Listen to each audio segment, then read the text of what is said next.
Bom dia, boa tarde, boa noite. Esse é o podcast Ciência de Fato. Eu sou o Jason Ghisolfi. E eu sou o João Rafael Alves. Seja bem-vindo. Estamos hoje aqui com a participação especial da professora Zarif Araj Daruj Pacheco. A Zarif é bióloga, mestra em Ecologia de Ambientes Aquáticos Continentais, doutora em Ecologia e Recursos Naturais e professora da área de Biologia no IFMT Campo Sorriso. E desde a graduação vem trabalhando com aspectos muito interessantes desse campo que já ela conta aqui pra gente. Então aumente o volume que a nossa conversa começa agora.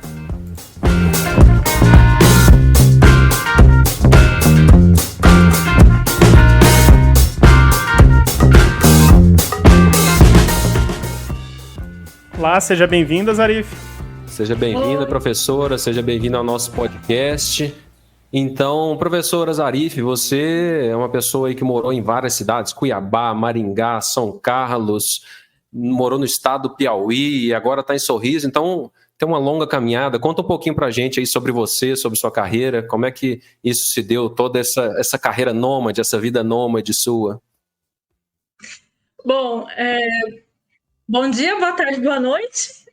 Eu sou a Zarif, estou muito feliz com o convite de poder estar aqui passando um pouco desse meu percurso profissional para todos vocês. Com 16 anos eu tive que escolher uma faculdade, uma profissão a cursar e escolhi biologia por querer ser professora. Então, como eu morava em Cuiabá, fiz a minha graduação na Universidade Federal de Mato Grosso. Como vocês podem ver meu nome, né? É um nome árabe, família muito tradicional, eu ainda não podia escolher fazer faculdade em outros lugares. Então, eu fiz na UFMT mesmo, mas foi um curso muito bom. Terminando a faculdade, dentro da minha graduação, eu já no primeiro ano me envolvi com pesquisa, tive bolsa de iniciação científica e trabalhei com microbiologia, ecologia de micro-organismos. Então, ao decidir o mestrado, eu sabia que eu queria trabalhar com microbiologia e com ecologia. Então, eu prestei prova em 2 lugares, em Viçosa, que o mestrado era em microbiologia e a linha de pesquisa em ecologia, e em Maringá, na UEM, que o mestrado era em ecologia e a linha de pesquisa em microbiologia. Viçosa é sensacional, eu estudei lá, é uma cidade boa. Pois Universidade maravilhosa, mas você foi para o outro lado, foi para Maringá. Foi uma decisão muito difícil, eu fiquei muito indecisa, mas eu acabei escolhendo trabalhar com ecologia e a linha de pesquisa em microbiologia. Os 2 programas tinham a mesma nota, os 2 tinham bolsa, então o critério foi bem a afinidade, né? Uhum. O critério foi a afinidade. E aí eu fiz o meu mestrado em Maringá. Terminando o mestrado, fiquei lá por 2 anos, foi uma experiência incrível. A UEM é uma universidade estadual muito bem equipada, com boa infraestrutura e ótimos professores. Eu retornei para Cuiabá e comecei a minha carreira, né, profissional atuando como professora numa universidade particular, em Várzea Grande. Fiquei só 1 ano e já fui para o doutorado. E aí, para o doutorado, foi uma escolha única e certeira, que foi na UFSCar. Então, eu fiz o doutorado em Ecologia e Recursos Naturais na UFSCar e em parceria com a USP. Então, a parte de pesquisa eu fiz nos 2 campi da USP, que tem na cidade de São Carlos, e a parte teórica, disciplinas, eu fiz na UFSCar. Finalizando, eu voltei a trabalhar como professora substituta, fui professora substituta do Instituto Federal de Várzea Grande, e descobri a minha paixão pela rede e a partir daí comecei a fazer concurso até chegar aqui no Instituto Federal de Mato Grosso. E por que você escolheu essa área de ecologia? Então, quando eu entrei na faculdade, eu achava que ecologia não era muito para mim, né? Pensava que era só coisa de campo, que tinha que ter algumas habilidades que eu realmente não tinha. Até que eu cursei a disciplina de Ecologia 1 e eu vi que tinha muita matemática. Então, Ecologia de Populações tem muita matemática. Aí então, sim. isso me chamou Ai, sim. E isso me chamou muita atenção e foi um diferencial. Eu só tirava 10 nas provas. O professor até me chamou para trabalhar com modelagem populacional no mestrado, se eu continuasse na UFMT, porque eu tenho uma facilidade muito grande com matemática desde criança, fazer conta de cabeça. A brincadeira que eu tinha com meu pai é tanto vezes tanto, tanto mais tanto. Então eu desenvolvi isso muito bem. Então chegou na ecologia, biólogo normalmente foge da matemática, eu me encontrei e aí eu comecei a gostar de ecologia. Foi por isso. Foi matemática. Nada muito previsível, né? Não, mas a gente hoje em dia, a gente tem uma mania de colocar as coisas em gavetinhas, né? Rotular a gavetinha da matemática, a gavetinha da física, da biologia, geografia, história, só que as coisas conversam. As coisas conversam. Você trabalhou numa área, eu trabalhei em outra área que também tem muita aplicação na biologia. Matemática aplicada a problemas do coração. O coração tem um fluido sanguíneo, então você tem lá na parte da física, você tem equações que modelam dinâmica de fluidos.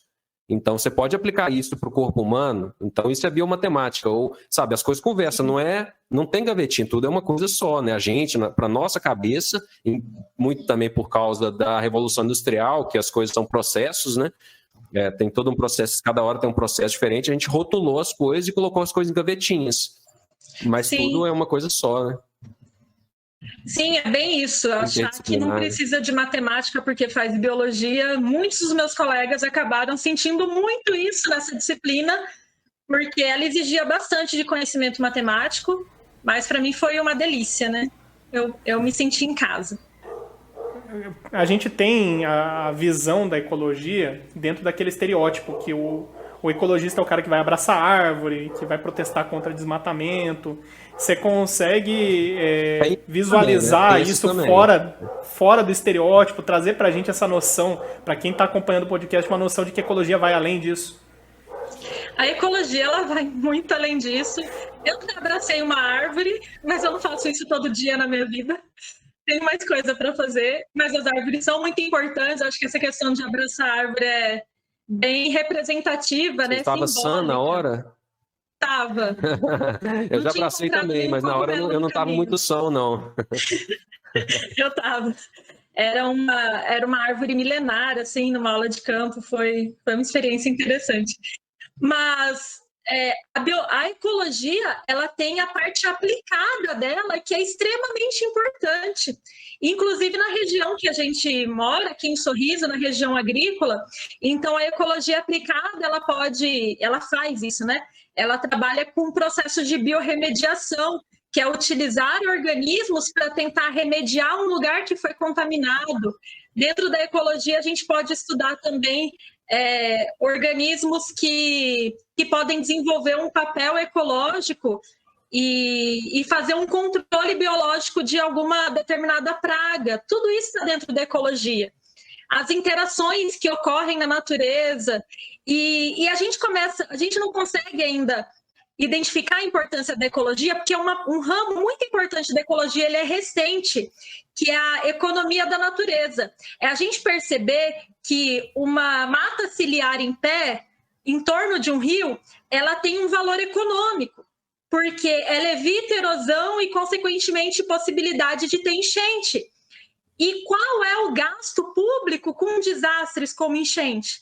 Então, a partir do momento que a gente consegue colocar valor nessas funções ecológicas que os organismos desempenham gratuitamente, apenas existindo, a gente consegue dar importância para a ecologia. Só essa atenção já paga os possíveis danos que venham a acontecer devido a alguma enchente. Então, até a Zarif estava comentando esse negócio da economia ecológica, e eu lembrei de uma discussão que teve, acho que uns 7, 8 anos atrás, sobre créditos de carbono, que é uma coisa que movimentou bastante a questão da produção agrícola aqui na região. Então você tem lá, eu preciso ampliar a minha produção, eu preciso abrir um pasto e tal, só que eu tenho que desmatar para isso. E aí o produtor pediria uma autorização para desmatar uma determinada área, desde que ele se comprometesse com manter preservada uma outra área ou plantar uma floresta em um outro lugar. Jason, muito engraçado você tocar nesse assunto, porque a primeira disciplina que eu dei na universidade que eu comecei a trabalhar foi com crédito de carbono. E é bem isso, muita gente em Mato Grosso ganhou muito dinheiro com crédito de carbono. Então aqui, além de ser uma área de produção de soja e tudo mais, nessa região a gente tem suinocultura. E suinocultura normalmente precisa de biodigestores. Esses biodigestores, o processo de biodigestão, ele acaba eliminando metano. Só que metano, para o problema do aquecimento global, ele é 21 vezes mais agressivo que o CO2. Então, esses locais instalando biodigestores, queimando esse gás e o transformando em CO2, ganharam milhões de dinheiro. Milhões de reais. Por quê? Diminuiu o agravo do processo de emissão de gases poluentes. E mais, muitos foram além, produziram energia com o processo de combustão. Então, o crédito de carbono foi uma forma de fazer com que os países subdesenvolvidos, dentro do protocolo de Quioto, que não têm obrigatoriedade em cumprir aquela meta de redução, fizesse porque iriam ter um retorno, né? Iriam ter um retorno financeiro. E a Floresta em Pé também é uma modalidade que o nosso ex-governador Blairo Maggi, inclusive, sugeriu para que fosse creditado carbono, mas aí tem uma regra, né? Você não pode desmatar. É para áreas que foram desmatadas antes de 1990, se eu não me engano. Tem mais uma coisa, tem que ir além do que a legislação do país prevê. Então, se a legislação já prevê que, por exemplo, 30% de uma área de cerrado precisa estar preservada, para você acreditar carbono, você tem que preservar 40%. Então, tem que ser algo voluntário, além daquilo que você é obrigado pela legislação vigente no país. Legal. Já emendando nessa questão ambiental, que é importante, né? Eu vi que a sua tese de doutorado teve a ver com agrotóxicos. E aí eu sou leigo, né? Eu não entendo desse ramo, e eu, como leigo, toda vez que eu ouço agrotóxico, eu penso em algo ruim para o meio ambiente.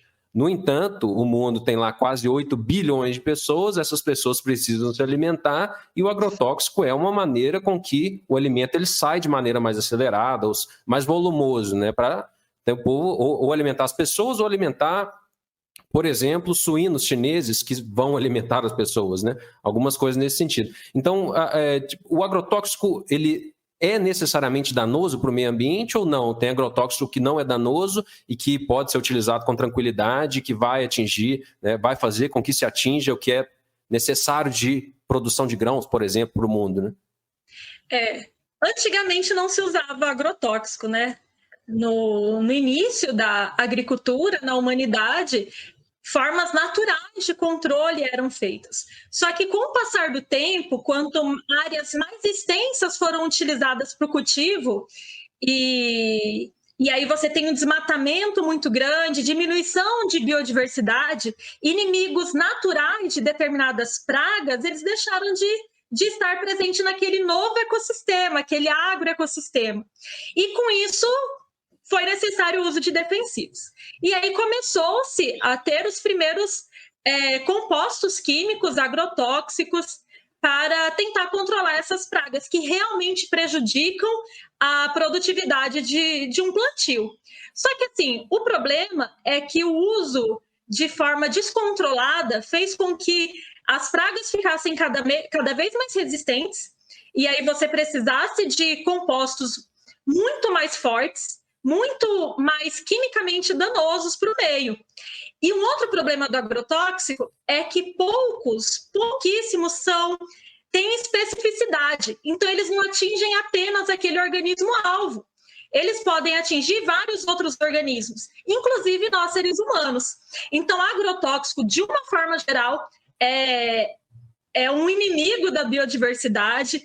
Ele, por vários fatores, podem chegar ao ambiente aquático, seja por lixiviação, né, chegando aos aquíferos, seja por escoamento superficial, chegando às águas superficiais, contaminam o solo e podem causar mal para organismos não alvo. Então, é muito complicado. Porém, a gente sabe que hoje a forma com que a produção agrícola ocorre, não só na nossa cidade, no nosso estado, no nosso país, mas no mundo, eles ainda são muito utilizados, porém, existem várias pesquisas mostrando alternativas muito eficazes também ao controle dessas pragas. Então, eu acho que o mundo está passando agora por uma etapa de mudança, investindo em estudos diferentes. Aqui mesmo em Sorriso a gente tem exemplo de produção mais limpa, né? Produção mais sustentável, e eu acho que essa nova forma de pensar ela é necessária. E aí, professora, a gente está chegando aqui no final do nosso programa, foi um papo muito legal. Tem alguma informação que você gostaria de acrescentar para quem nos acompanha aqui no nosso podcast Ciência de Fato? Só queria dizer que também a gente não pode crucificar nenhum tipo de produto. Hoje em dia, os agrotóxicos são extremamente essenciais para a produção da forma como ela acontece hoje, mas que a gente pode abrir a cabeça que outros métodos estão sendo desenvolvidos e que podem colaborar com a produtividade, causando menos danos ao meio ambiente. E agradecer a todo mundo que está acompanhando a gente, parabenizar pela iniciativa e dizer que eu estou ansiosa pelos próximos agora como espectadora. Haverão próximos. Okay. Obrigado pela sua participação, professora. O objetivo do nosso podcast é ser um programa rápido para aproximar você do universo da ciência. Tá? Então, se você quiser se aprofundar um pouco mais do assunto aqui que a gente tratou hoje com a professora Zarif, envie uma mensagem para o nosso podcast nas nossas mídias sociais. E a gente vai estar disposto a trocar uma ideia com vocês. Nossas mídias sociais são @podcast Ciência de Fato no Instagram e também o mesmo endereço, @podcast Ciência de Fato no Facebook. E se você está nos acompanhando pelo YouTube, escaneie o código ao lado aí para se inscrever no podcast e receber no seu celular as notificações sobre os próximos episódios. Muito obrigado pela sua audiência e até a próxima!